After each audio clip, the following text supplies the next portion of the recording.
அவனுடைய பெரிய ஃபதுல் அல்லாஹு தாலாவுடைய மாபெரும் கருணை, அது அல்லாஹுடைய கிருபை. அல்லாஹ் என்ன ஃபதுல் செய்கிறான் என்று கேட்டால் என்ன பாருங்க நாம சொல்லலாம். என் போன்ற ஒரு பாவியை இன்னும் அல்லாஹு தாலா அல்லவனாக காட்டி கொண்டிருக்கிறான். இது அல்லாஹுடைய ஃபதுல் அல்லவான்ட்டான். திரும்ப திரும்ப வாசலுக்கு என்னை வர வைக்கிறானே, இப்படி ஒரு உத்தமனை யார் பார்க்க முடியும் என்பதில் இப்படி ஒரு இறக்கசாலியை. ஒரு தடவை தவறு செஞ்சா மன்னிப்பாங்க, 2 தடவை தவறு செஞ்சா மன்னிப்பாங்க. திரும்ப திரும்ப தவறு செய்யக்கூடிய ஒரு அடிமையை கூட்டு வச்சு மன்னிச்சுக்கிட்டே இருக்கிறானா, என்ன மாதிரி மன்னிப்பை விரும்பக்கூடிய ரப்பா அல்லாஹு தாலா இருக்கிறான்.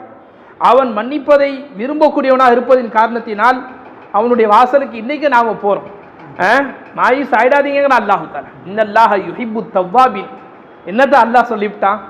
தௌபா செய்பவர்களை நேசிப்பதா அல்லாஹ் சொல். ஹதீஸ் ஷரீஃபுகளில் வருது, ஒரு பாவம் செஞ்சு அல்லாஹ்வை விட்டு போயிட்டு அடிமை இருக்கிறானே, திரும்பி வந்து அல்லாஹ் எவ்வளோ சந்தோஷப்படுறானா. ஒரு மனுஷன் தன்னுடைய எல்லா சாமான்களையும் ஒரு ஒட்டகத்தில் கட்டிக்கிட்டு பாலைவனத்தில் பிரயாணம் செய்கிறார். அவர் ஒரு இடத்துல படுத்து தூங்கிட்டு இருந்தார். முழிச்சு பார்த்தா ஒட்டகத்தை காண். இவருடைய தண்ணியிலேருந்து சாப்பாடுலேருந்து எல்லாம் அதில் தான் இருக்குது. அந்த ஒட்டகத்தை காண்.